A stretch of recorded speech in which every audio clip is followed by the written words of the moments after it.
Assalamualaikum warahmatullahi wabarakatuh. Hachahau, Wanakkam, selamat sejahtera sahabat-sahabat semua rakyat Malaysia.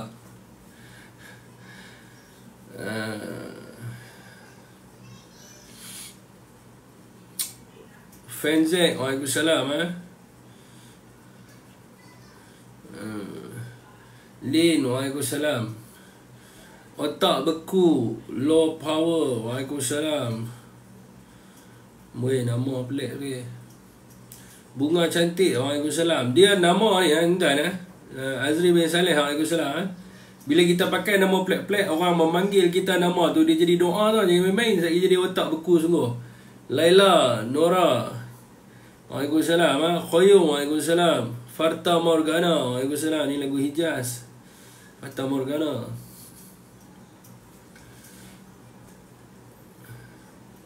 Joker, Waalaikumsalam. Syahril, April, Waalaikumsalam. Dalam ni Carlo daripada Batu Pahat, Waalaikumsalam. Ceni, Waalaikumsalam. Pretty Jasmine, Waalaikumsalam. Zaha, Waalaikumsalam. Zaha.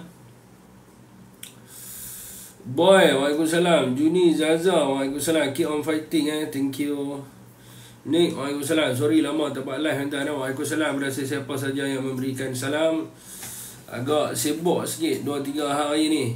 Dan juga banyak benda lah yang nak diselesaikan kan. Banyak perkara lah. Jadi tak sempat lah nak buat live lah. Orang kata apa, tak cukup apa oksigen dalam otak, susah nak buat live. Jadi banyak lah benda-benda yang terpaksa diselesaikan tu. Rambut pakai pomade kan. Tak, baru lepas mandi. Ni live ke edit bang? Live. Okey Zul Haya masuk live dia. Waalaikumsalam kepada sesiapa yang memberi salam. Yang pertama sekalinya, saya banyaklah dapat video, dapat WhatsApp daripada rakan-rakan. Saya malas nak bincang isu-isu video ni. Saya tak berminat. Saya lebih suka isu tentang kesusahan rakyat, golongan rentan ekonomi dan sebagainya. Jadi isu-isu macam video ni, dia kalau sekali sehari dua tu okey lah. Berlanjutan tu tak apa nak indah sangat kan. Kita pun malas nak layan sebab daripada pok dia apa. Jadi yang pertama sekalinya adalah dikatakan diviralkan oleh PN. Saya tertanya-tanya juga siapa yang viral kan. Sedangkan dalam kenyataan Wahab sendiri, dia mengaku dia rekod. Dan dia mengaku bahawa disebarkan oleh orang di dalam JKOM. Dia bagi tahu. Jadi adakah Perikatan Nasional tu ada dalam kerajaan Madani hari ni? Tidak ada. Jadi kenapa nak disalahkan PN ni yang viralkan ni? So benda ni berlaku sesama anda. Dan benda ni pun berlegar di antara anda semua. Dan anda yang memviralkan benda ini. Dan kita just buat report terhadap video yang telah pun diviralkan. Benda itu telah diviralkan. Macam semalam sahabat saya Cikgu Bat cerita. Ya betul, saya jadi saksi. Sebab apa yang kita sibuk pada hari itu adalah statement berkaitan dengan buku BNCOM. Jadi kita pergi ke Parlimen pada waktu itu adalah untuk brief. Jadi bukan untuk jual buku. Cikgu Bat dia tersalah sebut. Kita brief berkaitan dengan isu BNCOM tu. Sebab kita bawa mantan Ketua Pemuda UMNO Seremban dan rakan-rakan yang lain lah. Jadi kita panggil ahli Parlimen dan kita brief mereka apa kandungan dalam buku tersebut. Dan kemudiannya ahli Parlimen tanya, dia kata adakah buku lebih mereka nak beli. Jadi baru kita bagi kepada mereka buku tersebut. Jadi itu adalah seharian kita. Jadi kita brief berkenaan dengan buku tersebut. Dan kemudiannya kita bercerita tentang pada waktu itu masa jumpa dengan Datuk Syahidan tu, cerita tentang PDRM. Sebab pada petang tu adalah sesi Menteri Kementerian Dalam Negeri mengulungkan belanjawan. Jadi ada beberapa perkara yang kita sampaikan kepada Datuk Seri Syahidan dan dia telah pun timbulkan ke dalam Parlimen. Dan juga isu-isu berkaitan dengan hadah dan sebagainya. Memang kita tidak ada masa. Jadi selepas daripada tu habis ni, kira kita keluar daripada parlimen tu I think around 7 kan, rasa dalam pukul 7 kan tu. Bila kita keluar daripada parlimen tu, Cikgu Bat kata kita pergi cari tempat yang dekat sikit lah, boleh sembahyang maghrib dan boleh makan dulu. Sebab kalau nak balik tu jalan agak jam sebab nak menghala ke Sungai Besi kan. So tiba-tiba terlintas dia kata nak pergi ke Bukit Tungku. Ada satu rumah rakan kita di sana, kita pergi di sana. Jadi pergi di sana, selepas itu kita keluar makan. Jadi kita tidak terlibat langsung. Waktu tu video tu dah viral dah, dah hangat dah, orang duk sembang dalam grup WhatsApp. I think dalam pukul 8 macam tu kan. Jadi baru Cikgu Bat waktu tu saya tunjuk ke Cikgu Bat, video apa ni kan. Baru pada waktu tu kan kita tahu tentang video tu. So bukan kita yang menyebarkan, kita tak sebarkan pun. Yang sebarkan adalah pihak mereka. Jadi biasa dalam Pakatan Harapan ni adalah mereka nak menjatuhkan sesama sendiri. Jadi bukannya main daripada kita. Jadi begitu jugalah ada orang yang kata tentang AI. Dia kata PN, edit dan sebagainya. Saya pun dekat sini saya nak bagi tahu lah. Saya nak bagi tahu dekat sini bahawa sekarang ni berlakunya pilihan raya di Terengganu. Saya nak boleh ada orang Pakatan Harapan bagi kat saya voice cloning AI dalam version Terengganu ataupun Kelantan. Sebab di Kemaman ni ada orang Kelantan, ada orang Terengganu. Jadi kita nak pakai juga voice translation tu kan, senang lah kan. Nanti bila saya buat live saya cakap biasa jadi voice tu dia akan translate. Guano kita ni, set PN kita, dia translate gitu. Jadi senang lah kan. Jadi ni tak perlulah saya nak buat, orang kata apa, nak buat video dalam Kelantan dan sebagainya. Sebab kita ada voice kan.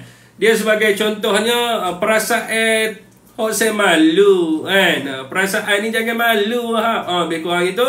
Jadi kalau kata kita translate pergi Terengganu, dia jadi macam mana kan? Perasaan tak boleh malu gitu kan. Kalau ada tu bagilah kan. Senang kita nak, orang kata apa, nak berkempen untuk pilihan raya. Okey, tak apa, kita leave kat situ. AI tu kita serahkan sebab pihak PDRM ada. Perasaan apa ni? Dalam bahasa Terengganu macam mana? Perasaan jangan malu. Perasaan apa? Dia daripada Kelantan kan, translate begitu. Sayang, jadi perasaan tak semalu, dia sebut gitu kan. Kalau translate pergi Kelantan dia kalau translate pergi Terengganu macam mana? Jangan malu kan. Jangan malu sayang. Jangan malu sayang. Jangan malu sayang. Dia jadi boleh lah, senang lah kan. Jadi kita boleh lah, senang nak buat, orang kata apa, nak berkempen lah. Jadi kita minta pada mereka tu benda lah. Jadi yang seterusnya adalah dikaitkan, dikata kita buat video tu sebab kita nak serang Perdana Menteri PMX ni Suhadi Murni lah. Dia kata dulu pun Perdana Menteri ni PMX ni kena fitnah pasal video dan sebagainya. Saya nak bagi Suhadi Murni, please don't lie to the people lah kan. Jangan duk anggap orang ni bodoh. Sebab apa? Kes pertama Anwar tak ada kena mengena dengan video. Jadi kes tu antara Azizan, kalau tak silap saya, kes pertama. Dan hakim di mahkamah pada waktu tu Tun Hamid, dia buat keputusan bukan berdasarkan video tetapi berdasarkan bukti-bukti yang dikemukakan oleh pendakwa raya.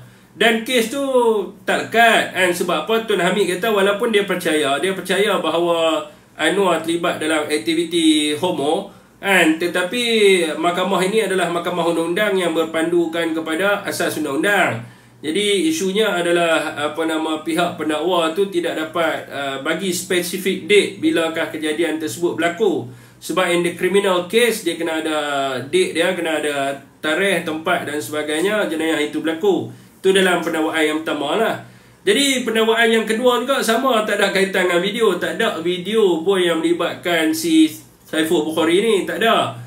Jadi dia melibatkan DNA, iaitu sperma. Jadi janganlah kamu kaitkan benda-benda yang pelik. Jadi hakim di Mahkamah Persekutuan membuat keputusan mengatakan bahawa PW1 dia kata bahawa dakwaan PW1 ini bahawa dia telah pun diliwat oleh Anwar telah pun dipastikan berdasarkan DNA test dan juga bukti-bukti lain yang menunjukkan adanya wujud sperma di atas dan bawah rektum. Jadi secara logiknya sudah tentulah Saiful diliwat oleh Anwar Ibrahim kerana sperma tersebut milik Anwar Ibrahim. So ini adalah keputusan hakim. Jadi tidak ada kaitan dengan video. Jadi janganlah kamu duk nak bagi tahu kata Anwar pun video juga. Jadi kes video Anwar ni dulu kita tahu video tersebut yang Aina Doll saja, yang jam Omega tu, yang lain tu tak ada video, yang lain tu bukti-bukti. So janganlah kamu nak membersihkan bos anda tu dengan kaitkan dalam isu ni. Jadi PN tidak terlibat, Perikatan Nasional tak terlibat benda ni. Ni antara mereka perebut jawatan nak jatuhkan sama sendiri. Sebab ini Abdul Wahab ni adalah naib AMK, naib Angkatan Muda Keadilan Hulu Langat. Bukan satu jawatan yang biasa. Dia berjawatan dalam parti naib AMK dalam bahagian Hulu Langat. So dia bagi tahu sendiri. Dia kata bahawa video ni memang direkod oleh dia. So apa kaitan dengan PN? Dia admit kata dia yang rekod video tu. Dan dia serahkan kepada seorang yang namanya Mr. H. Seorang lelaki lah sebab Mr. kan. Dia serahkan kepada Mr. H tersebut. Dan dia kata video tu disunting oleh Mr. H. Dan Mr. H ni adalah orang dalam JKOM. Dia apa kaitan dengan Perikatan Nasional? Kami tak ada kaitan dalam isu ni. Ni isu hampa semua. Isu gajus di antara geng-geng hampa. Tidak ada kaitan dengan kita. Sebab di Perikatan Nasional tidak ada perangai-perangai yang macam ni. So saya rasa hentikanlah fitnah dan tomahan, nak gunakan modal politik, nak kata ini adalah saudara Cik Gubat yang buat. Ni semua penipu ya. Sebab dah ada admitted tu. Dia dah mengaku. Dia mengaku dia yang rekod dan ada pihak yang dia bagi dan pihak tu yang edit, bukan kita. Jadi yang seterusnya mereka kaitkan pasal kes Azmin. Yang ni seronok tuan. Saya suka tuan. Saya pun ada tulis dan saya tengok tadi dalam Telegram Selamatkan Malaysia, dia ada letak saya punya penulisan tu. Jadi selama boleh pergi tengok lah penulisan tu saya tulis. Jadi ni Lokman Nur Adam lah. Lokman Nur Adam kata tak perlu nak tengok tentang video ni. Sekarang ni jelaskan dulu pasal video Azmin Ali. Saudara, saya nak bagi tahu kat sini, saya orang pertama yang buat report berkenaan dengan video Azmin. Masa tu saya dalam UMNO, sekarang ni UMDAP. Saya dalam UMNO pada waktu itu. Saya bersama dengan dua orang artis, Eli Sirati Omar dan juga Abang Mat Over. Kami buat report di Masjid India. Nak suruh saya bersumpah tak ada masalah. Wallahi wabillahi watallahi. Saya buat report di Masjid India berkaitan dengan video Azmin Ali. Dan report tersebut dirujuk kepada Ibu Pejabat Polis Daerah Dang Wangi. Dan kita pergi memberi keterangan di IPD Dang Wangi. Saya, Abang Mat Over dan juga Eli Sirati. Saya buat report. Dan kita dipahamkan pada waktu itu Lokman Adam yang menyuruh kita untuk pergi buat laporan PDRM. Jadi itu adalah berkaitan dengan kes Azmin. Jadi saya nak bagi tahu tuan-tuan, sebagai seorang yang membuat report, pihak PDRM memaklumkan kepada kita bahawa video tersebut telah pun dihantar kepada Unit Forensik dan Cyber Security Malaysia. Sorry tuan-tuan. Telah dihantar ke Unit Forensik dan Cyber Security Malaysia. Dan Cyber Security dan Unit Forensik mengesahkan bahawa video tersebut negatif. Negatif ni maknanya tidak ada pengecaman telah dibuat dan itu bukan Azmin Ali. Dan dalam laporan berita, IGP pada waktu itu, Ketua Polis Negara, telah pun menyebut bahawa video tersebut adalah video yang hulin, tetapi wajah itu adalah bukan wajah Azmin Ali. Tuan-tuan boleh tengok laporan daripada Esro Awani dan sebagainya. Saya ada lampir dalam tu. Dan yang keduanya tuan-tuan, Lokman Nur Adam sebelum ini mengatakan bahawa dia ada laporan forensik. Laporan forensik ni dia dapat daripada satu syarikat di United Kingdom, di UK sana. Dia dapat laporan forensik ni. Dan dia kata laporan forensik ini telah pun mengesahkan muka tersebut adalah 100% milik Datuk Seri Azmin Ali. So kenapa saya cerita benda ni? Saya cerita benda ni adalah kerana dahulunya mereka mengatakan bahawa Datuk Seri Hamzah Zainuddin menutup kes ini. Sebab Datuk Seri Hamzah ada kaitan dengan Azmin, dia tutup kes ni, dia NFA kes ni. Jadi sebab itulah Azmin tidak didakwa. Dan alasan tu boleh guna sekarang ni.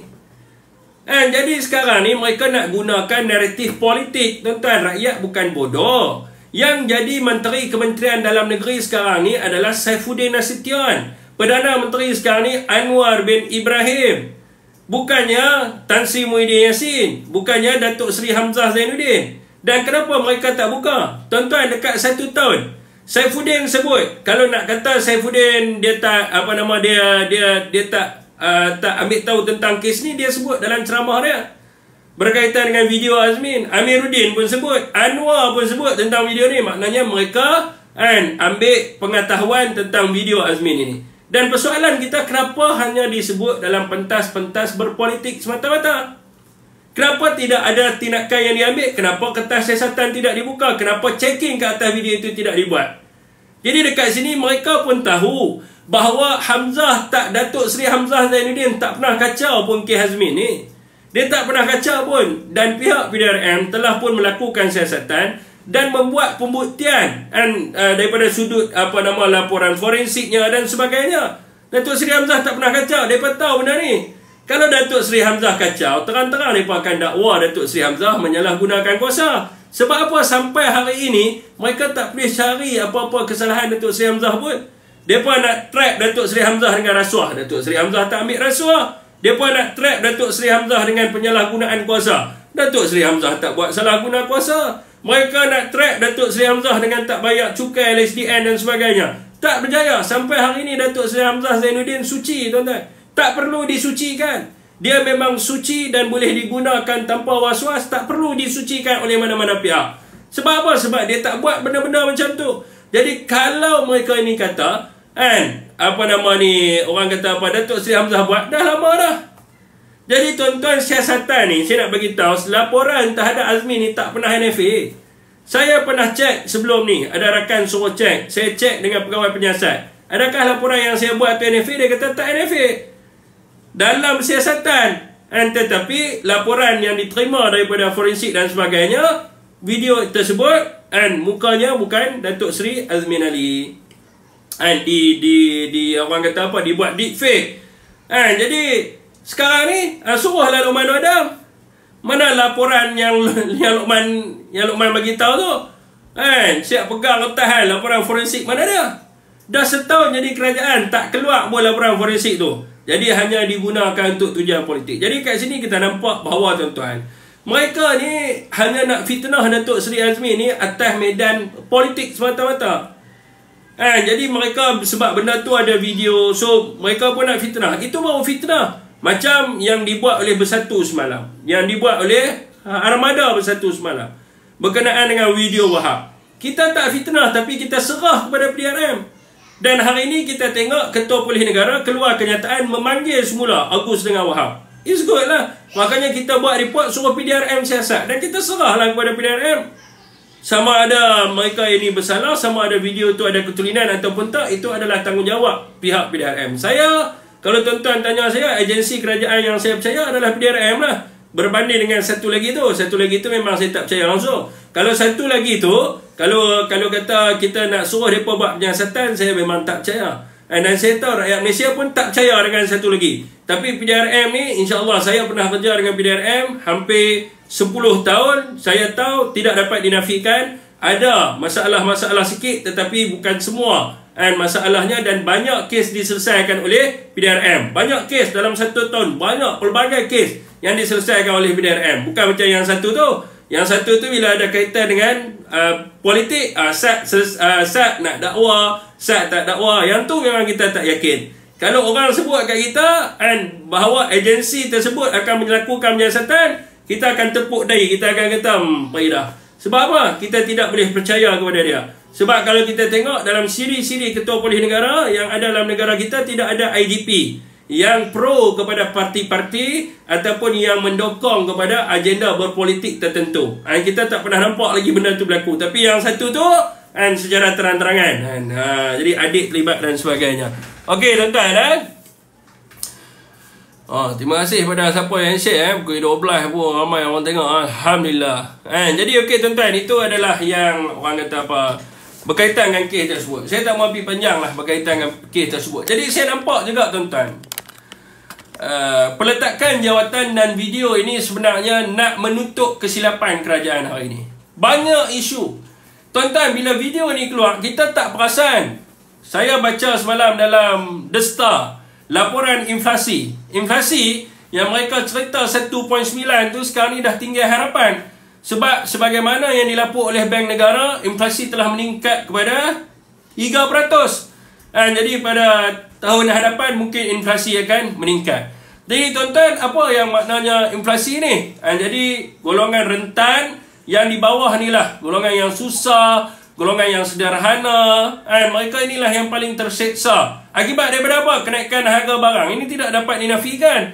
Memang barang-barang hari ini daripada sudut barang basahnya, jadi mereka nak memberhentikan rakyat untuk memperbualkan berkenaan dengan masalah yang mereka hadapi. Jadi mereka nak bawa pemikiran rakyat untuk hanya tertumpu. Dan Ogos ini menjadi mangsa keadaan. Jadi kalau benda tu betul berlaku, dia jadi mangsa, dan juga dalam masa yang sama dia adalah pesalah. Tetapi kalau kata video tu dipalsukan, maka dia adalah mangsa keadaan. Ogos ni digunakan sebagai mangsa untuk menutup banyak benda-benda yang mereka tak boleh buat ni.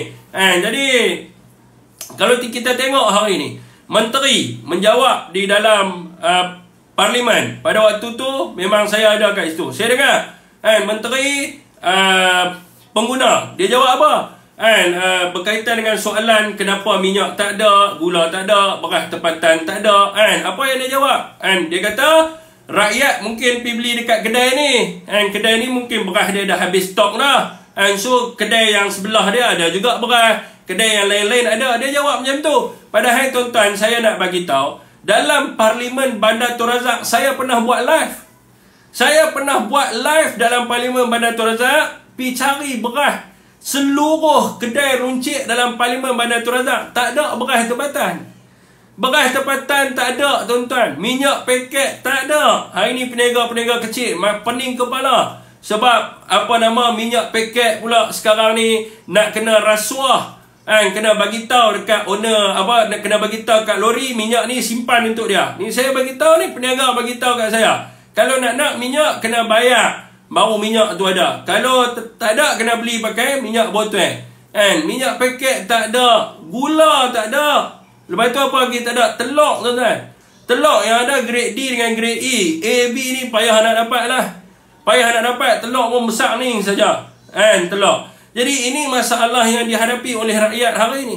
Dan kerajaan ni tuan-tuan, daripada 1 tahun, hari tu kata 6 bulan masalah boleh selesai. Selesai tak? Tak selesai. Tapi mereka menggunakan propaganda. Mereka menggunakan media untuk menunjukkan bahawa isunya telah selesai. Tidak ada masalah beras dan sebagainya. Tetapi rakyat di bawah ni, rakyat kita di bawah ni yang pergi beli barang harian, kita sendiri merasai bahawa apa yang menteri cakap hari ni penipu. Apa yang menteri cakap hari ni adalah satu penipuan. Gula pula tuan-tuan, nak cari gula biasa pun payah. Sekarang ni gula premium saja. Gula apa dia panggil? Premium yang RM4 lebih tu. Jadi tuan-tuan, bukan itu sahaja. Bila kita menghadapi bulan 12 sekarang ni, maka kita kena fikir bagi ibu bapa yang anak dia habis SPM pada tahun ni, tak lama keluar result. Bila keluar result, nak masuk universiti, nak kena ada persediaan untuk anak masuk dalam universiti. Lepas tu nak start sesi persekolahan yang baru dan sebagainya. Maka saya baru ni, kemarin dulu saya cerita dalam live, ada geng-geng belia mai jumpa saya. Semalam pun saya ada bincang dengan rakan-rakan daripada Armada untuk mereka membangkitkan tentang isu ni. Masalah pendidikan hari ni, orang kata anak muda tak minat untuk sambung belajar. Siapa kata? Mereka kata, siapa kata mereka tak minat? Di peringkat sekolah lagi, mereka telah pun bercita-cita untuk masuk dalam universiti. Tetapi apa yang mereka alami hari ini, dengan kesusahan keluarga yang tidak ada simpanan, dengan yuran pengajian yang tinggi, dengan yuran pendaftaran yang mahal, dengan peralatan yang nak dibeli untuk sambung pengajian yang mahal, maka mereka terpaksa membenamkan keazaman mereka ini untuk belajar dalam universiti. Semata-mata kerana mereka tidak mahu susahkan keluarga. Dan mereka terpaksa bekerja. untuk menabung nak belajar. Dan di akhirnya apa yang berlaku, mereka merasakan usia dah lanjut, maka mereka tidak mahu sambung pengajian. Jadi inilah yang berlaku dalam negara kita. Yang anak muda hari ini tertanya-tanya, apakah bantuan yang disediakan oleh kerajaan pada hari ini? Dan termasuk jugalah daripada sudut bantuan perniagaan. Tidak ada langsung dalam belanjawan ataupun kerajaan madani pada hari ini yang menyebut tentang untuk develop bisnes di kalangan orang muda. Macam zaman Perikatan Nasional ada program kita panggil sebagai anak siswa apa benda? Saya lupa dah nama program tu. Tapi kita bagi duit untuk anak muda start up dia punya bisnes dia, untuk mewujudkan peladang-peladang anak muda, pertani-pertani di kalangan anak muda. Jadi ini tidak langsung dibincangkan oleh kerajaan madani pada hari ini. Yang mana golongan muda pada hari ini bukan rasa mereka ini tertipu, tetapi mereka juga rasa bahawa hak mereka ini telah dinafikan terus oleh kerajaan madani pada hari ini. Begitu juga dengan golongan-golongan middle class. Golongan middle class ini mereka membayar cukai, tetapi mereka tidak mendapat bantuan daripada kerajaan. Kalau ada pun sedikit. Tapi saya bagi tahu middle class memang kita boleh kata dia tak layak terima zakat. Dia tak layak terima STR. Tetapi dia terpaksa menanggung kenaikan sewa rumah. Dia terpaksa menanggung kenaikan kos sara hidup. Dia terpaksa menanggung semua kenaikan ini. Jadi tak dapat subsidi dan sebagainya. So golongan middle class ini kalau duduk di bandar, kalau luar bandar tak ada masalah apa. Yang duduk di bandar ini dikategorikan bukan lagi middle class, tetapi duduk dalam kelompok yang B40. Sebab apa? Dia punya komitmen dia, dia punya hutang belajar dan segala-galanya, dan di akhirnya baki pendapatan dia tu dah jadi macam kategori B40 dah. Jadi apakah tumpuan kerajaan kepada golongan ini, middle class ini? Kalau kita tengok langsung tidak ada, tetapi hanyalah penipuan semata-mata. Tidak ada tumpuan kepada golongan middle class ini. Termasuk jugalah penjawat kerajaan yang sebelum ini dijanjikan kenaikan gaji tahunan, untuk dibuat pengkajian semula daripada sudut allowance. Tapi sampai ke hari ini kita tidak nampak usaha kerajaan ke arah itu. Maka orang-orang dalam Pakatan Harapan apa yang mereka kata? Oh, baru 1 tahun. Tuan-tuan, baru 1 tahun dah nak beli kereta EV baru. Yang ni mereka tak cerita. Tuan-tuan, kereta kita baru beli je.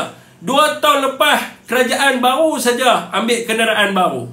Jadi tuan-tuan, sekarang ini dikeluarkan satu bajet yang besar untuk beli EV car. Tuan-tuan, EV car untuk digunakan bagi menteri ni bukannya harganya ratusan bukan harganya puluhan ribu, harganya ratusan ribu. Nak beli kereta EV. Jadi program-program, mana ada Perdana Menteri yang meraihkan 3 hari bersama dengan Perdana Menteri, setahun bersama dengan Madani. Mana ada kita buat program tu? Program yang pernah dibuat pun Hari Raya, Deepavali, Tahun Baru Cina. Itu saja. Sebab apa? Sebab memang kena buat untuk nak meraihkan rakyat. Mana ada program 3 hari bersama dengan Perdana Menteri? Program bertemu Anwar, program temu Anwar sampai ke Indonesia, temu Anwar. Jadi ini semua melakukan pembaziran ke atas wang rakyat. Yang mana duit ini sebenarnya kita boleh bagi kepada kenaikan pendapatan pejabat awam. Duit ini kita boleh buat kepada pendidikan percuma. Sebagai contohnya, peruntukan untuk tandas 150 juta, ratusan juta, tuan-tuan. Jadi ini yang paling penting bukan tandas tu, tetapi suasana pembelajaran di dalam kelas tu.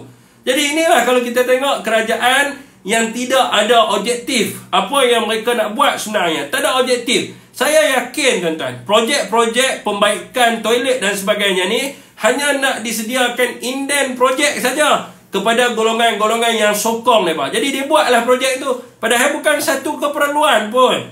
Jadi dia nak buat, nak bagi ada projek supaya ni. Benda ni kita boleh lihat, tuan-tuan tengok lantikan-lantikan politik dalam agensi kerajaan. Sebagai contohnya, dalam kes Jecom ini, kita boleh lihat sendiri saudara, apa yang berlaku. Kita tengok sendiri beberapa orang di kalangan ahli-ahli dalam parti-parti dalam kerajaan Madani hari ini mendapat tempat. Sebagai contohnya, Wan Mat Husin dilantik sebagai pegawai JKOM, dan Wahab dilantik sebagai penolong pegawai.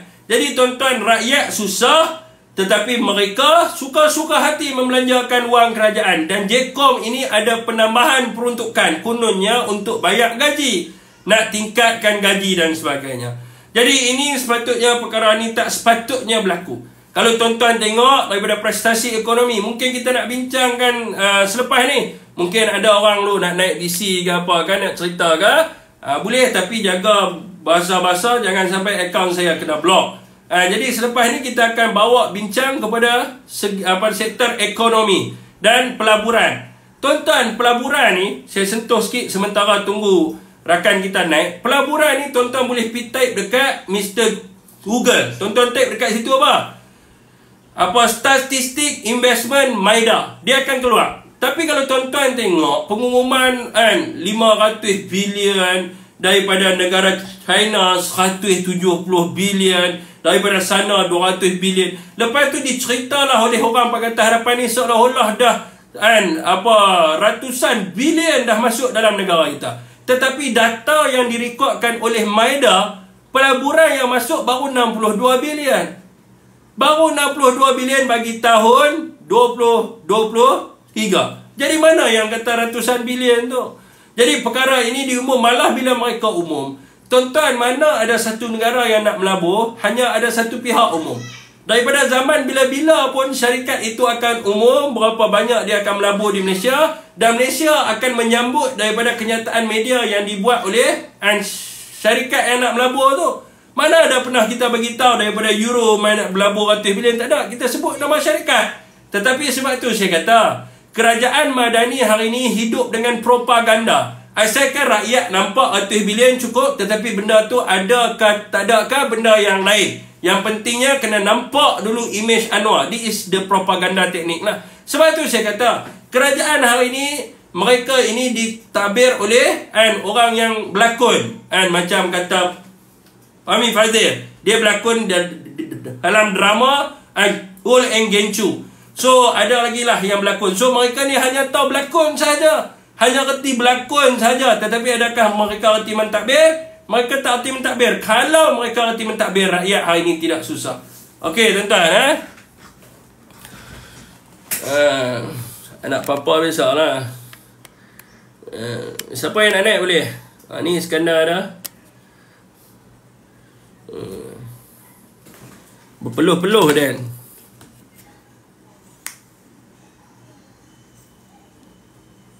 Nak bagi hangpa cerdik saya jangan takut. Depa ni banyak sangat geng-geng jubur.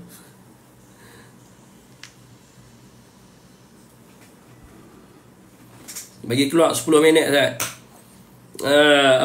Bibir hitam dah tuan, takut hati pun hitam kuat. Oh, minta maaf, saya dah berhenti. Saya dah berhenti. Minta maaf, I'm not smoker anymore. Saya dah berhenti. Ya, asal tu nak bagi naik 10 minit tu. Nak bagi, takut mereka buat report.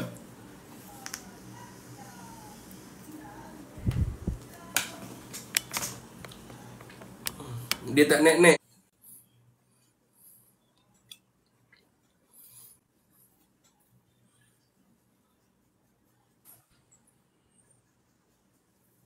Assalamualaikum. Salam. Ya. Apa Apa cerita? Baik. Alhamdulillah. Kan tengah panas ni. Wah. Tengah panas ni. Hati tak apa. Itu tu kita letak. Pisah kalau kita cerita pasal golongan rentan. Macam saya. Okey. Macam mana kehidupan sekarang ni? Okey. Oh, betul-betul struggle lah. Kan lepas PKP kan. Lepas PKP. Semua habis. Kena jual. Semua kena gadai. Ni pun nak bangkit pelan-pelan lah ni. Menjaga. Jadi tiba-tiba pula ni Yang tak boleh tahan ni barang makin naik harga. Hmm. Niaga apa bang? Apa barang niaga Eh? makan, niaga Niaga makan. makan, Kita makan tu. minum. Ha. Oh, sudah Lepas makan tu kat mana? terpaksa buat depan rumah. Okay. Kalau buat dekat kedai kena sewa. Kena sewa, kena lesen, kena apa semua modal besar. Hmm. Jadi niaga depan rumah. Depan rumah banyak kos dapat jimat. Datang makan boleh, datang tapi masih baru merangkak lah, naik balik. Merangkak, naik balik, kumpul duit, ada tanggungan kan, anak masuk universiti, orang dapat orang masuk matrik, benda besar. Jadi yang tak tahan ni barang-barang harga. Banyak barang-barang subsidi dah tarik. Elektrik pun naik mencanak. Wah tu kan, saya baru tengok saya punya bil elektrik 211 bulan ni, pening kepala. Mencanak. Dia pergi tarik konon lah, tarik subsidi maha kaya konon lah kan, tapi dia tak tahu dampak daripada dia tarik tu semua kena. Pasal barang keperluan semua main dari kilang, habis kilang tak pakai elektrik lah, pakai kayu api lah. Habis barang-barang naik harga. Lagi kita pun kena. Saya dah bil elektrik ni berapa lah tunggakan ni. Risau juga kalau kena potong ni. Bayar sikit-sikit. Sama saya bulan ni saya kena 211. Pelik bulan lepas 178. Mencanak naik gila-gila kan. Padahal aircon tak pakai pun. Sekali-sekala je pakai. Lah ni musim hujan kan, musim hujan tak pakai aircon lah kan, pakai kipas Bukan je. tak pakai kipas ya. Musim hujan tapi elektrik naik. Kita pun pening nak kena tanya juga tu kepada menteri ni macam mana boleh naik. Lepas tu saya duduk Selangor kan, duduk Selangor. Yang kata 2 cm padu air, tak semua dapat dah. Sebab tu yang harap-harap dulu tu, kita harap PN menang Selangor. Tapi menang 20 don je. Sayang betul lah. Pasal kita paling suka tu, pertama PN kata dia akan masukkan lesen niaga. Wah, itu yang paling suka tu. Kalau lesen niaga ni masukkan, semua orang pakat menjaga tepi-tepi jalan ni. Ni sekarang tak lesen boleh. niaga. Yelah, sekarang ni bukan kita nak cakap resis lah, tapi kita yang tak boleh berniaga tepi jalan. Dekat Bandar Tun Razak ni abang, Dorian letak parking tepi jalan di BKL tak main kot. Cuba kalau orang Melayu berniaga, orang Melayu berniaga ayat, saya dia main kot. Member saya kena 2 kali saman. Itu heran tu. Warga asing, Aceh, kedai-kedai. Woi, tak nak naik kedai berceranggah dah. Tepi-tepi jalan ni yang kita pandai. Saya menjaga depan rumah ni kan, bukan masak kat bawah pun. Orang yang datang makan pun tak ada, seorang dua orang je. Pun ada yang report juga, mai datang, saya sound dia. Saya sound balik, ni apa ni orang. Nak cek rezeki halal, duit dah tak ada, PKP habis semua hilang, gadai-gadai. Jual, baru nak angkat naik, dapat report ni apa pasal. Yang dalam tu duk pendatang haram datang menjaga, berkumpul batu orang atas, tak ada orang report. Aceh, Bangla, Quezon dia. Lepas tu Allah bagi hujan turun. Dia pun belah. Saya pun sama ayah ni. Adik nak kahwin 16 bulan, tiba-tiba mai pula dah surat saman 1,200. Kita pun pening ada saman apa pula dah mai ni. Apa pula saman sampai 1,000 tu? Pahal. Dia kata laki bini kena sebab laki owner kereta, bini bawa kereta road tax tak ada kot. Tapi bukan tahun ni, tahun 2 tahun lepas. Saya rasa saya dah bayar habis dah saman, tapi kena kita pun pening kepala habis lah. Pening kepala. Nak kahwin pun bukan sikit pakai duit tu. Tahu tak apa? So itulah gitu kan. Kita pun kempen harap sangat lah. Duduk Templar ni tahu tak? DAP letak Melayu, pandai. Melayu pakai tudung ditup. Konon kita duk kempen Zaidi, Haji Zaidi ni memang terbaik. Dulu kan dia pernah dapat Don Templar ni. Dia memang terbaik lah. Orang buat kerja kerana Allah ni lain. Buat kerja kerana Allah, buat kerja kerana duit lain. Tapi Haji Zaidi menang, kalah tipis lah. Geram tu kita. Jadi DAP yang dapat. Tengok DAP dia letak baruah Melayu tu. Okey bang, tak apa, kita bagi peluang kepada orang lain pula. Okey bang, Assalamualaikum. Okey lah, terima kasih banyak. Sama. Terima kasih atas luahan tersebut. Sekian perlahan, sama-sama berdoa. Allah kabul, amin. Ya, amin.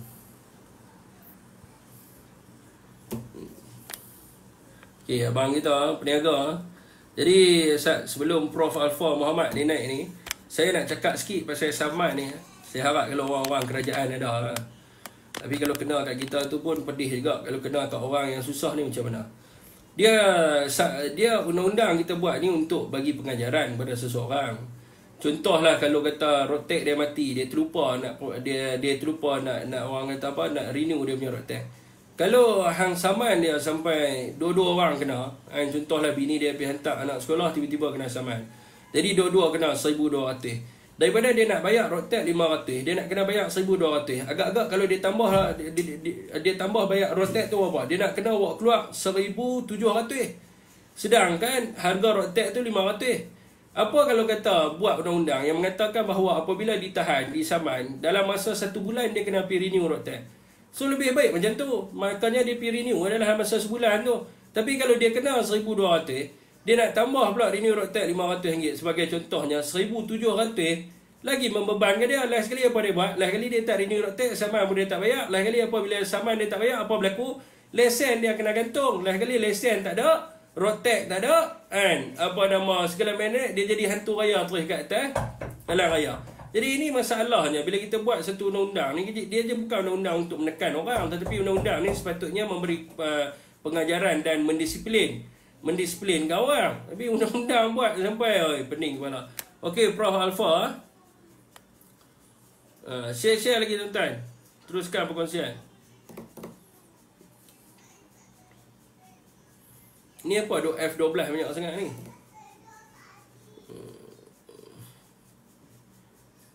Masalahnya kerajaan nak duit rakyat, itu apa saya dia. Masalahnya kerajaan. Ya, Assalamualaikum. Okay, Fik. Reza daripada Ipoh. Ni apa ke benda, saya bercakap dari segi sebagai golongan OKU lah, saya sekarang OKU. Jadi saya bercakap pasal golongan OKU, kami ada dapat bantuan daripada Baitul Mal lah, Majlis Agama Islam Negeri masing-masing lah. Memang kami dapat. Cuma hari tu ada satu kawan saya OKU, dia daripada Selangor, dia cuba minta daripada Baitul Mal. Lepas tu Baitul Mal kata diorang tak ada dapat bagi dah. Diorang cuma bagi, diorang yang boleh bagi sekarang ni adalah zakat Selangor. Jadi sebelum ni boleh Baitul Mal yang akan bagi. Sebelum zakat ni dia akan bagi untuk kes-kes lain lah, bukan untuk bantuan perniagaan ke apa kan, untuk OKU. Zakat akan bagi kan. Yang bagi akan bagi adalah Majlis Agama Islam ataupun Baitul Mal Negeri. Tapi dalam kes yang itu tu, kawan saya OKU daripada Selangor tu, dia bagi tahu Baitul Mal kata dia orang tak bagi dah. Dia nak buat nak buat permohonan bantuan dia, cuma hanya ada untuk asnaf saja daripada Selangor. Asnaf saja. Tapi Baitul Mal yang lain, negeri lain dapat tau. Negeri-negeri lain macam Perak ke, lagi apa, Kedah ke, apa semua, boleh dapat lagi bantuan Baitul Mal tu. Maknanya kita tak perlu pada zakat. Walaupun dua-dua tu jabatannya samalah, cuma Baitul Mal Majlis Agama Islam ni dia jadi lebih kurang macam state government punya jawatan lah kan.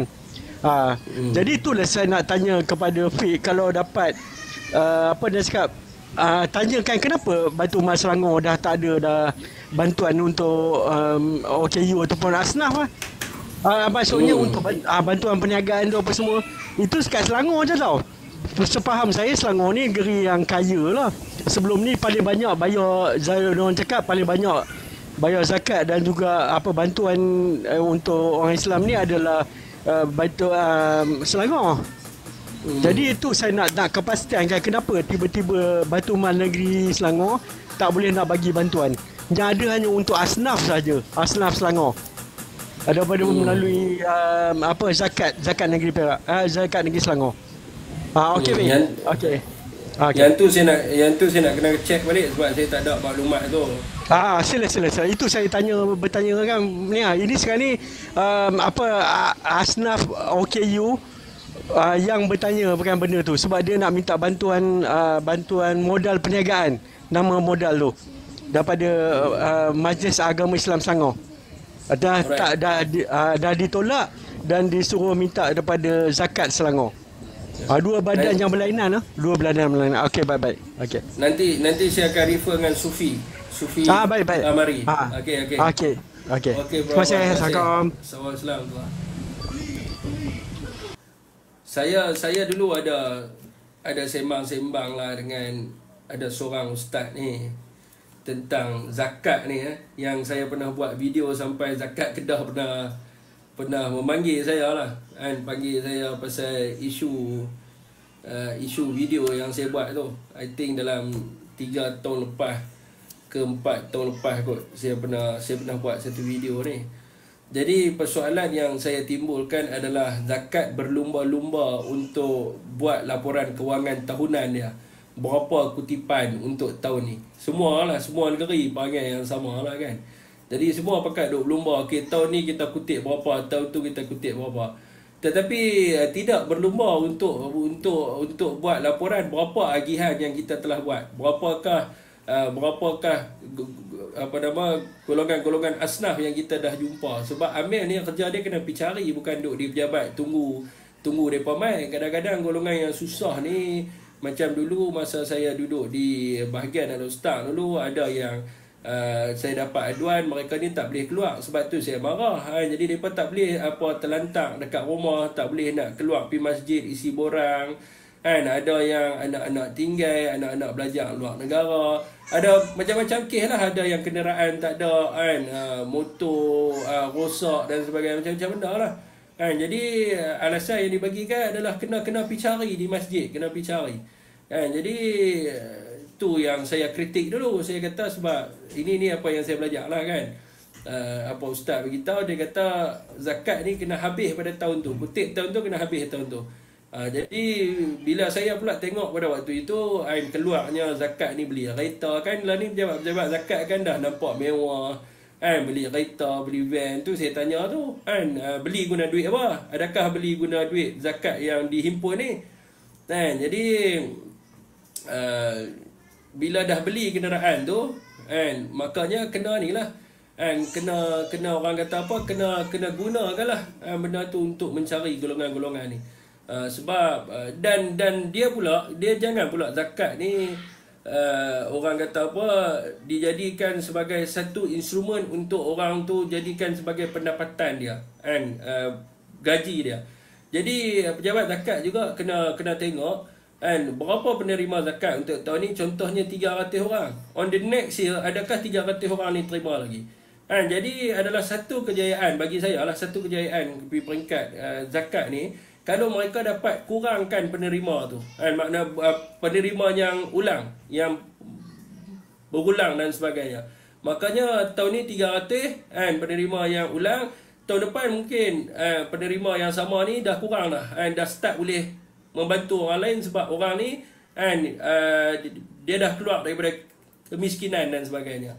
So ini adalah yang perlu kita tengok lah. Jadi banyak benda lah bila kita kritik ni, of course lah kan. Jadi mereka marah, mereka pengkol kita, cik ni tak tahu apa-apa segala ni. Tapi kita ni berhadapan dengan rakyat di bawah. Kita berhadapan dengan orang yang di bawah, yang mana mereka mengadu berkaitan dengan perkara-perkara ni. Dan ada setengah benda ni sampai orang politik yang kena bawa borang ni. Kena bawa borang, isi, pergi buat cok apa semua, kena hantar ke pejabat zakat. Dan benda ni bukan kerja politik. Contohnya macam MP kerja bukan isi zakat. MP kerja bukan isi apa kebajikan. Ahli parlimen kerja dia adalah legislatif. Kerja dia adalah membuat undang-undang. So dekat Malaysia ni dia pelik sikit sebab ahli parlimen ni dijadikan sebagai pusat khidmat. MP ni adalah pusat untuk pergi minta dia bayar bil elektrik, pusat kebajikan. Ni salah. Tu bukan kerja MP. Macam tu juga dengan DUN. Kerja DUN bukan kerja tu. DUN kerja dia kerja lain. So bila dah jadi satu culture di Malaysia, tu yang jadi masalahnya. Jadi sepatutnya agensi-agensi ni yang kena main peranan penting supaya apa orang kata apa, supaya mereka dapat membantu masyarakat yang memerlukan. Bukan mereka nak tunggu pejabat MP call dan sebagainya.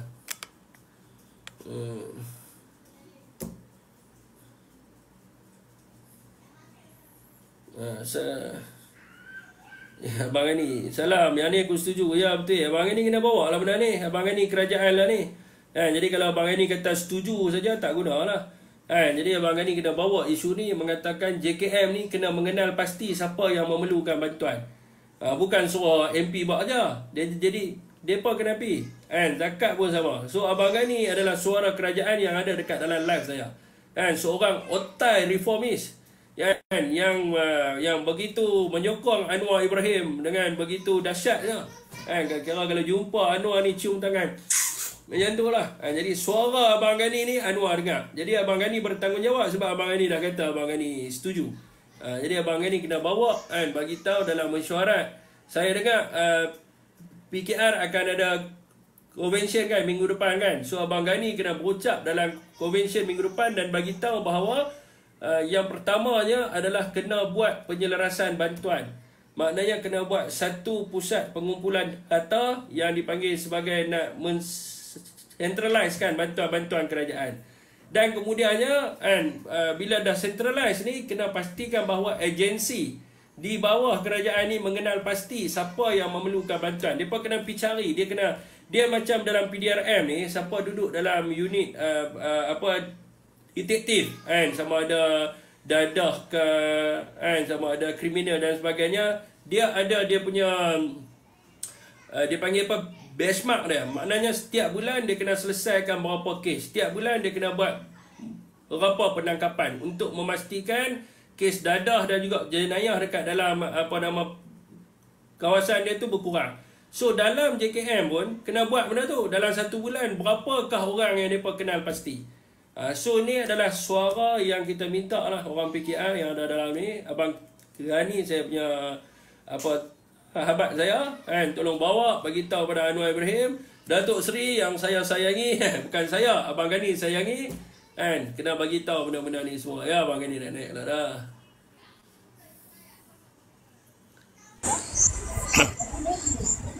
Assalamualaikum, Mbak. Waalaikumsalam, Abang Gani. Buka kamera. Buka kamera, orang nak tengok muka siapa dia Gani ni. Tak nak buka kamera tak?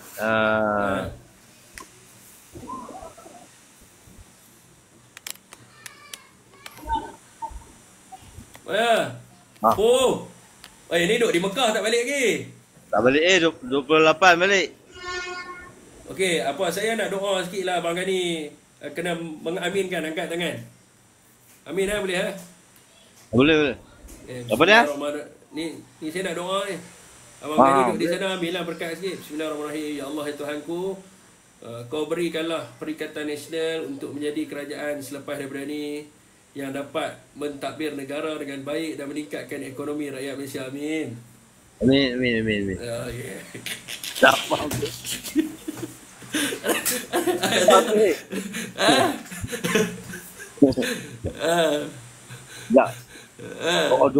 Doa kita kalau ikhlas daripada hati, insya-Allah. InsyaAllah. Siapa jadi kerajaan pun yang penting kena turun tengok akak umbi macam Pik cakap tu betul bab zakat ni. Saya setuju lah dengan pendapat Pik tu. Bab zakat ni Allah kita tengok mungkin dia zakat yang di bawah kerajaan negeri ke persekutuan Pik yang masuk Pik lah. Dia ada dua-dua lah. Zakat di bawah kerajaan persekutuan, dia ada Maib dengan Maib lah. Di bawah Putrajaya punya KL semua bawah kerajaan persekutuan. Bawah negeri-negeri yang ada raja ni bawah kerajaan negeri lah. Macam Kedah bawah kerajaan negeri. Kedah bawah kerajaan negeri. Susah sikit nak ni Pik. Siapa? Bawah kerajaan negeri mana boleh kerajaan pusat pergi masa campur buat zakat ni, tak boleh Bukan saya sebut tadi daripada sudut yang tadi abang tu sebut tadi Maib bawah Menteri Agama. Bawah Menteri Agama. Kalau kata ada rezeki mungkin ada. Baru ni depa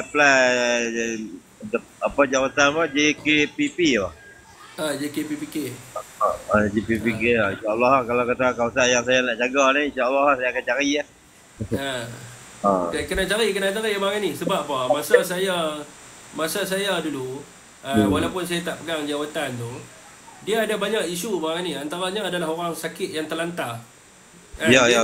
Bila dia terlantar, dia nak pergi isi borang kat mana? Betul.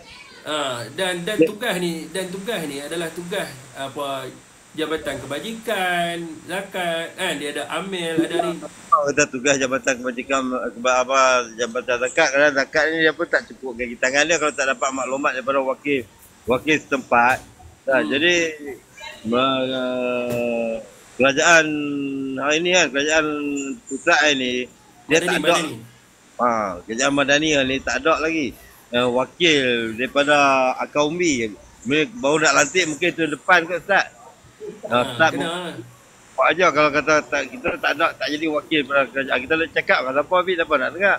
Kalau kita kita lantik AJK, kita hampa pergi pantau Ustaz di kampung-kampung siapa yang memerlukan. Tu lebih pantau. Kita lebih ketuk. Dan tugas JKP ni kalau kata macam Abang Ghani dilantik sebagai JKP dan dalam masa yang sama juga tengah buat bisnes lah ni kan, Abang Ghani buat bisnes. Kena pastikan bahawa masyarakat ni tak bergantung kepada bantuan kerajaan sepenuhnya. Maknanya hari ni mungkin bulan ni Abang Ghani pergi serah bantuan kat dia. Bulan depan Abang Ghani kena tanya tak try kan meniaga ke kerja ke apa ke. Bulan ketiga kena ajak dia supaya bila kita tak bagi, bila dia keluar daripada kemiskinan, maka kita boleh bantu orang lain yang memerlukan. Sebab Malaysia tak boleh jadi welfare state. Welfare state ni maknanya negara yang dia nak kena satu peruntukan saja duk bantu orang. Tak boleh. Sebab waktu bila kita nak membangunkan negara kita. Kan? Jadi Abang Ghani bila dapat jawatan ni, idea saya tu kena ajak mereka. Saya meniaga cakotiau daripada ni. Kena cerita kat mereka supaya mereka ni boleh meniaga. Boleh meniaga, bekerja dan sebagainya. Macam ni? Dia tak nak rakyat bergantung sepenuhnya dekat kerajaan. Jadi kerajaan akan pantau bagi panduan macam mana nak keluarkan daripada kemiskinan tu. Kalau kita selama ni kita ibarat macam bagi ikan. Hari ni kerajaan kalau boleh bagi kail dengan umpan. Boleh jangka masa panjang dan boleh menaikkan taraf ekonomi dia. Selalunya kita harap bantuan. Jadi kadang-kadang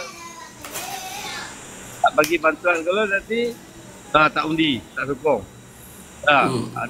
Sokong. Jadi kita kerajaan bawah pimpinan kalau kata tugas kami sebagai wakil kerajaan pusat di peringkat Akaumbi, insya-Allah lah bolehlah kami pantau-pantau. Dulu yang mana kampung lagi mudah Abang Ghani naik pun kena report agak ni orang Madani. Jangan duk report. Kan dia report kita. Aduh. Jangan cakap pasal politik ni. Cakap macam kan rakyat daripada garis kemiskinan tegak tu. Yang tu yang jangan depa report. Depa ingat saya tak berkawan dengan orang Madani. Saya dengan Abang Ghani okey ya. Kita semua tapi sometimes tu ada bos sikit-sikit lah. Itu biasa. Politik silam juga. Tak, yang saya ni Abang Ghani pergi umrah tak ajak kita. Saya pun orang perempuan daftar. Dia ni dua orang memang 4 orang. Geng jubur, yang ni kicap, tak apalah apa nak kata apa pun. Kami tak kata. Itu saya tutup komen tu, saya tutup je. Ya. Habis Abang Ghani kena bawa benda ni. Satu lagi isu beras tempatan ni Abang Ghani. Isu ni kena pandang serius lah. Kena bagi tahu sebab kalau kita buat laporan, mereka kata kita ni pembangkang. Jadi kita minta juga untuk pihak JKP ni kan, kalau kata pihak kerajaan untuk buat laporan juga berkaitan dengan beras apa tempatan tak ada ni. Dan dia kadang-kadang ni dia ada macam-macam benda lah kan, kerenah tertentu yang kan Mak Sabu sendiri bagi tahu ada yang simpan dan sebagainya. So benda ni kita kena iktiar. Tapi kalau kata macam kami dulu di peringkat bawah pun kita kritik kan, tapi sama ada kita kritik secara terbuka ataupun secara dalaman.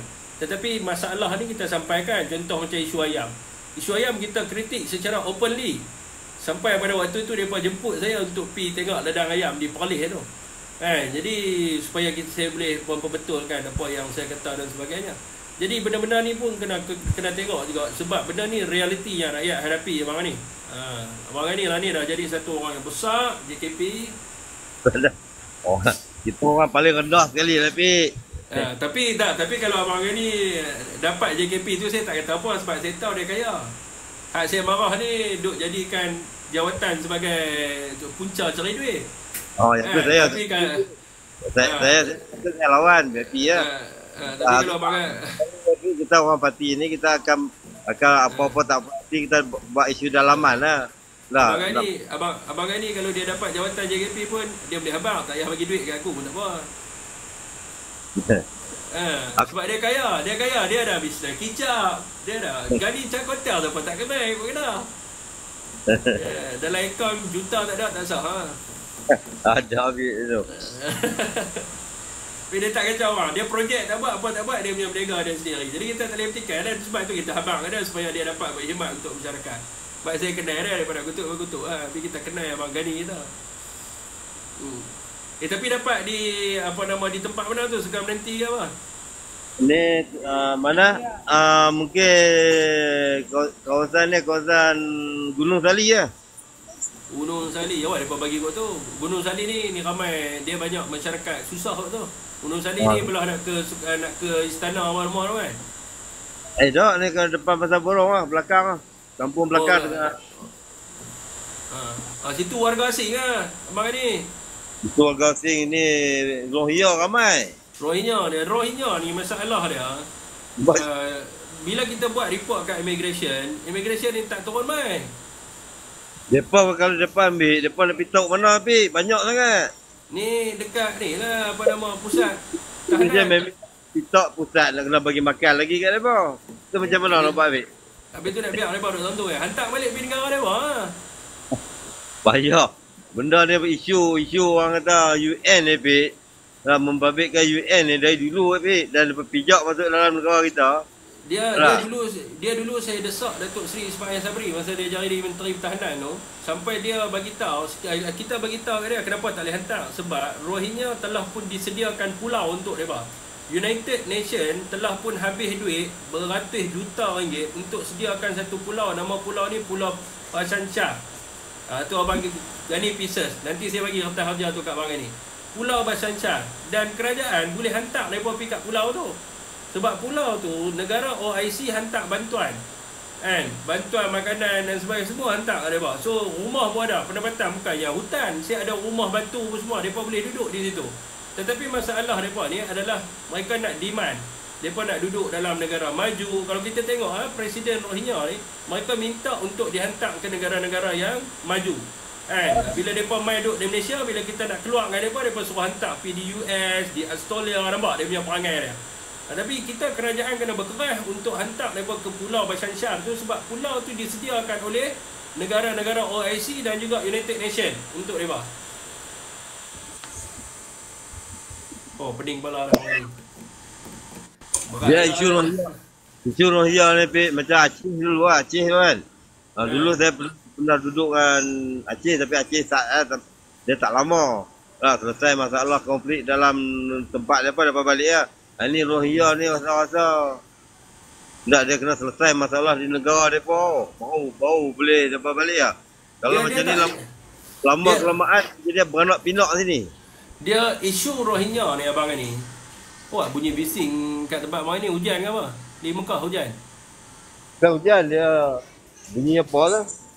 Bawa balik lah kat sikit ni. Kurma ke apa ke? Ada bawa balik. Kena pergi kedai Tak boleh, jenis pergi jalan dia bising weh. Okay, tak apa dah. Ada kontrak. Ada bawa. Ada bawa dah. Ya kontrak lah tu, mana? Oh, kontrak. Okay, tak apa abang ni. Nanti nanti ni. Beli kat saya kurma ke apa tu, ada macam padam kat dalam tu, nanti saya balik ambil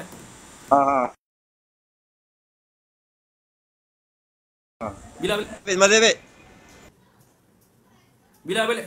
Bila balik mai? Oh ni keluar bila.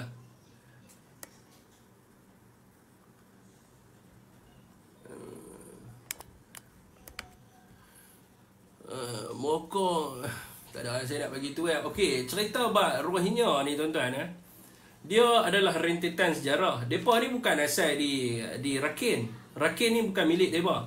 Jadi depa duk tuntut Rakhine tu nak jadi milik depa. Rakhine ni bukan depa. Keturunan asalnya Rohingya ni adalah, mereka ni adalah Teluk Bengal Pakistan. Jadi pada zaman Khalifah dulu, mereka lari. Bila diserang, jadi mereka lari. Mereka lari dan mereka mendapat perlindungan daripada tentera Burma pada waktu tu. So dekat situlah, dekat Rakhine. So bila King George yang keempat menyerang Burma pada waktu tu, puak Rohingya ni duduk dengan Britain. Mereka buat perjanjian dengan British untuk serang di situ, dan mereka nak dapatkan Rakhine ni sebagai dia punya tempat. Jadi itu yang kerajaan Myanmar bila tukar pemerintahan yang baru, mereka kaji balik sejarah. Mereka tak iktiraf Rohingya ni sebagai salah satu kelompok manusia di sana. Jadi saya nak bagi tahu kat saudara, orang Islam di sana bukannya Rohingya aja. Orang Islam di sana ada banyak. Ada yang daripada Malaysia pun ada. Bukan daripada tanah Melayu dulu yang bawa pergi di sana. Ada daripada Siam pun ada. Duduk elok bukan kena bunuh pun. Cuma Rohingya ni. Dan saudara tahulah sebab apa yang orang Siam marah sangat dengan Rohingya ni. Mereka buat macam-macam. Mereka buat aktiviti dadah, rogol, macam-macam benda lah yang mereka buat yang menyebabkan kerajaan Siam marah. Jadi dia kalau kata kita hantar mereka pergi di pulau. Di Thailand ni ada pulau satu. Saya lupa pulau ni. Dulu ada keturunan daripada Indonesia. Keturunan daripada Indonesia ni, mereka ni pergi di Thai. Lepas tu bila mereka pergi di Thai, mereka minta pengiktirafan daripada raja tak nama dia, saya lupa dah. Lepas tu raja tu kata tak iktiraf dia sebagai salah boleh iktiraf dia, tetapi mereka kena duduk dalam satu pulau. Pulau tu ratu saja pulau tu. So pulau tu bukan ada tanah apa pun. So mereka pun pindah lah pergi duduk di situ. Dan sekarang ni pulau yang mereka duduk tu jadi satu tempat percutian di dunia. Semua orang nak pergi di situ. Saya lupa nama pulau tu. Apa nama pulau tu? Ada pernah menulis dulu nama pulau tu. Apa pulau tu saya lupa. Jadi orang yang duduk kat situ semuanya orang daripada Aceh yang pergi ke Siam dan mereka duduk di situ. Jadi banyak tuan-tuan. Bukan ada masalah apa. Cuma Rohingya ni masalah dia sangat teruk. Dia bukannya masalah yang ni, dia masalahnya adalah dia demand. Jadi kerajaan dan UN, kerajaan di peringkat United Nation dan juga OIC telah pun menyediakan satu pulau. Pulau dia nama dia Bhasan Char. So hangpa boleh pieces BASHANCHAAR, Bhasan Char. So pulau ni disediakan untuk mereka, tapi mereka tak mahu duduk di pulau ni. Sebab apa? Sebab mereka demand. Mereka nak macam-macam benda. Mereka nak satu tempat yang dah ada bangunan yang membangun. So kat situ mereka nak pergi duduk. Ini masalah mereka. Dan kerajaan kena bergerak lah. Sebab itu bukannya isu humanitarian lagi dah. Sebab dia ada tempat tinggal. Dan kerajaan kerajaan Burma bukan nak serang mereka kat pulau tu pun. Tidak ada pun junta-junta yang masuk kat pulau tu pergi serang mereka. Tak ada langsung. Sebab mereka cuma nak saja mereka ni keluar. Mereka nak Rohingya ni keluar daripada Burma ni. So itulah sebabnya disediakan duduk di pulau tu. So yang ni lah. Sebab tu dulu masa saya lawan dengan Rohingya dulu, sampai video tu viral gila-gila. Sampai Mae pun keluar kenyataan Malaysia akan hantar Rohingya pergi ke Pulau Bhasan Char. Waktu tu duduk dalam kerajaan. Dan orang fikir ini patut dia kena buat macam tu lah. Sebab hampa ada kuasa sebagai kerajaan. Masa tu kita jadi kerajaan kita balun. Datuk Seri Ismail Sabri tak boleh bagi muka sampai dia keluar kenyataan nak hantar pergi ke Pulau Bhasan Char. Bukan saya nak tipu. Itu adalah perjuangan yang kita bawa. Tapi dia masalahnya orang dalam PKR ni, minta maaf makan ni sebab tu saya kata orang ni. Orang dalam PKR ni kebanyakannya dia benda hak salah pun dia nak kata betul juga. Oh tak boleh lah apa. Tu tak boleh. Kalau benda hak tak betul tu kena ni ya. Ya Puan Sophie pun ada di sini.